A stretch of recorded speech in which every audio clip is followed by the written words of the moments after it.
السلام عليكم ورحمة الله وبركاته. ازيكم عاملين ايه؟ كل سنة وانتم طيبين.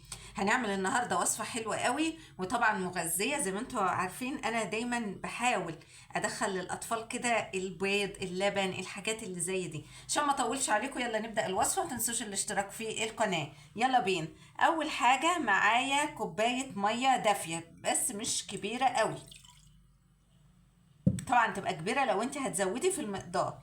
معايا كوباية لبن دافية، ولازم المية واللبن يبقوا دافيين. معايا كوباية زيت صغيرة، ومعايا معلقة ملح صغيرة، ومعايا معلقة سكر، ومعايا بيضة. هو المفروض ان انا بحط بياض البيضة وبسيب الصفار عشان ادهن بيه الوش العجين قبل ما ادخله، او الوصفة قبل ما ادخلها. بس انا مش هعمل كده لان انا ما بحبش اصلا ادهن وش اي حاجة بيض، بتضايق منها. فانا هكتفي ان انا ممكن ابقى ادهن وشها حاجة تانية غير البيض. عشان كده انا هحط البيضة كلها. لكن لو عاوزين تمشوا تبع الوصفة بالظبط وتحطوا بياض البيضة بس، والصفار هتخلوه على جنب تدهنوا بيه الوش، براحتكم انتوا بقى. اهي المنظر ده، الله عليه. تمام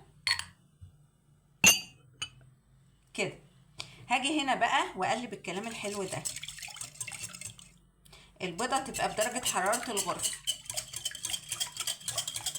واللبن والمية يبقوا دافيين.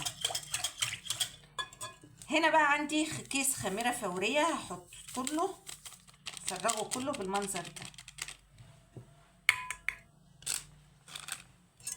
واقلب. كوباية لبن دافية، كوباية مية دافية، كوباية زيت صغيرة، بيضة، خميرة، معلقة ملح، معلقة سكر. كده تمام تمام تمام تمام.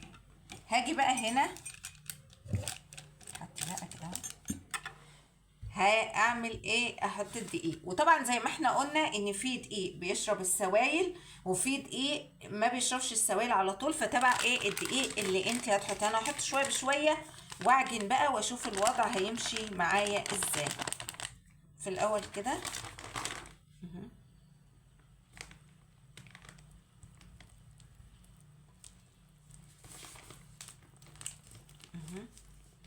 ايد بتشتغل وايد بتحط الدقيق بس. يعني انا ايه، هحط في مقام كوبايتين كده الاول واشوف بقى هو هيحتاج ولا ايه ظروفه. يعني كنتوا لسه ما اشتركتوش في القناة، يلا كل سنة وانتوا طيبين واشتركوا في القناة. داخل علينا رمضان بوصفات جميلة وحاجات اقتصادية. وما تنسوش الاعجاب وتعليقاتكم اللي دايما بتسعدني. عاوزة هفضل بقى اعجن فيها لحد ما تديني عجينة طرية خالص، وتبقى ملساء وطرية وحلوة كده.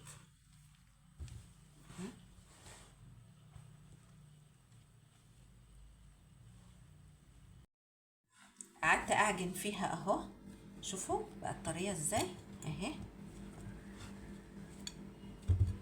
شوفوا اهي، شوفوا طرية طرية، عجينة جميلة قوي.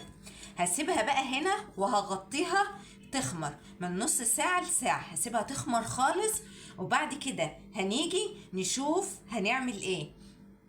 استنوني بعد ما هتخمر هتهاجي ونشوف. شوفوا الجمال، هنعمل ايه. يلا بينا. العجينة اهي خمرت. هطلع بقى منها الفقاقيع كده، وهاجي اعمل ايه بقى اهو. هطلع منها الهوا كده.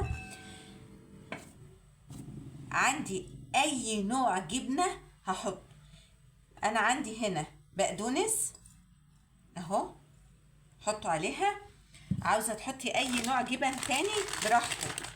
وهحط جبنة موتزاريلا عندي اهي برضو في قلب العجينة اهي. تمام اهي براحتك بقى، عندك جبنه شيدر، عندك جبنه رومي، حطي اي حاجه انتي حباها في عجينتك حطيها. وهقوم عامله كده اهو.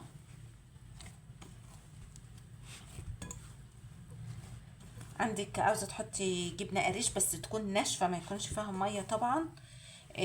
جبنه رومي، جبنه شيدر، بقدونس، اي حاجه بقى انتي حباها، زيتون متقطع براحتك. هي عامله بقى ايه، هتبقى زي البيتزا كده بس الحشوه هتبقى جواها بالمنظر ده كده اهي. هخلي الحشوه تدخل فيها خالص يعني اهي كده المنظر ده اهو.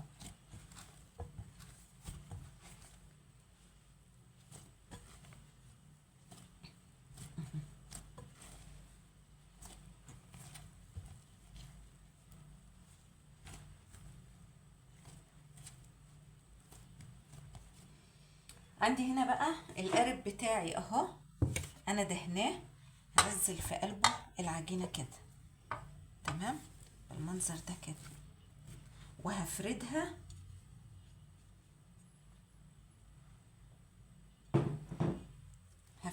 في القارب بتاعي. انا عندي هنا زيت، هحط على ايدي زيت كده اهو عشان يسهل عملية فرد العجينة في القارب بالمنظر ده كده اهو. هفضل بالراحة معاها لحد ما تتفرد في القارب. في الصينية براحتك بقى. فردتها اهو في الصينية تمام اهي في القارب.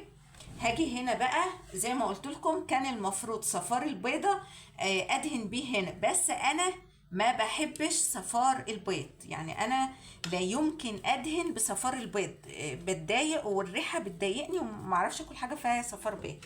فانا عندي هنا قشطة لبن اهي، فايه انا هدهنها قشطة اللبن دي كده اهو. عاوزه بقى تديناها قشطه لبن، عاوزه تحطي عليها حته سمنه، زيت، اي حاجه بقى تبقى بس تدي للوش تحميره كده. عاوزين بقى تحطوا بيض، يعني صفار البيض تحطوه برضو ما فيش مشكله، دي حاجه ترجع لكم. الناس اللي بيحبوا المخبوزات وما بيتضايقوش من ريحه البيض، عاوزه تحطي صفار البيض حطيه مفيش مشكله. عاوزه تحطي اي نوع جبن انت بتحبيها حطيه، تحطي زيتون متقطع حطيه. على فكرة الوصفة دي تنفع فطار وتنفع برضو غدا لو انت عندك اكل بيت مثلا وعاوزة تعملي بقى حاجة على السريع جنبه يعني اهو. شوفوا كده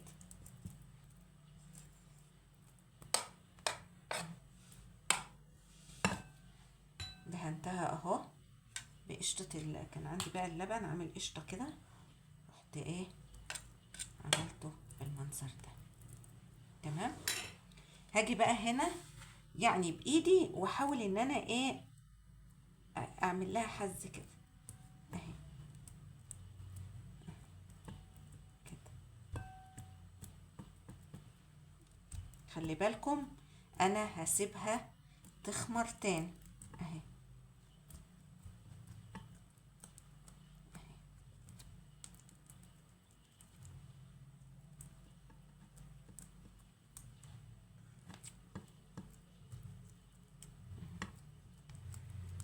عايزين حتى ايه ممكن بالمعلقه كده اهو او بالسكينه بقى براحتكم قطعها كده اهو.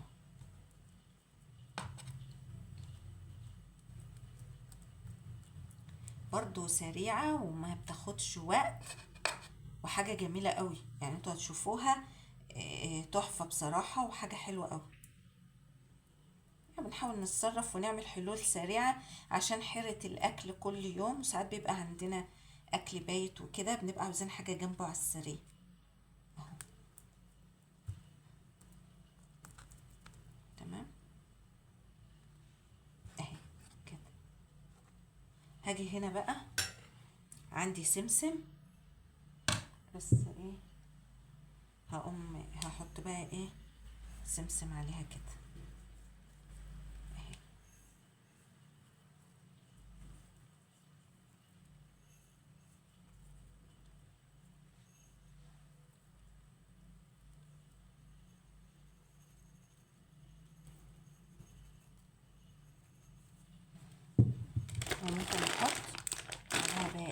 كل حته كده حته جبنه كده برضو تحمر وشها بقى، تخليها تمط وتخليها زي الفل كده.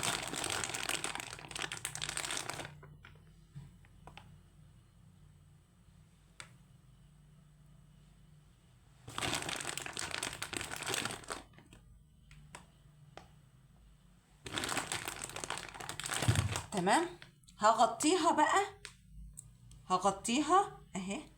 شوفوا بقى، شوفوا الجمال اهي، عشان اهي هغطيها واسيبها تخمر لتاني مرة وادخلها الفرن. وما تطلع من الفرن هوريها لكم بقى العظمة دي هيبقى شكلها عامل ازاي اهي. يلا شفتوا بقى الجمال ده اهي، طلعت من الفرن اهي. شوفوا جميلة. انا سبتها تخمر شوية زي ما قلت لكم، بعدين دخلتها الفرن، عاملة زي البيتزا بالظبط. شوفوا تحفة تحفة تحفة. انا مشيت عليها طبعا بالسكينة كده بعد ما طلعت، عايزة اقول لكم بس هي عشان سخنة، بس هحاول يعني نحاول نطلع حتة اهي.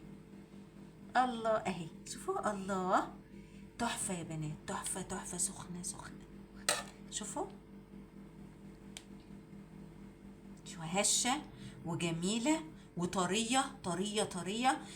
تحشيها بقى الجبن اللي انت عاوزاها، جبنة شيدر، جبنة رومي، انا حاطة هنا جبنة موتزاريلا، بقدونس، عاوزة تحطي كمان اي حاجة براحتك براحتك براحتك.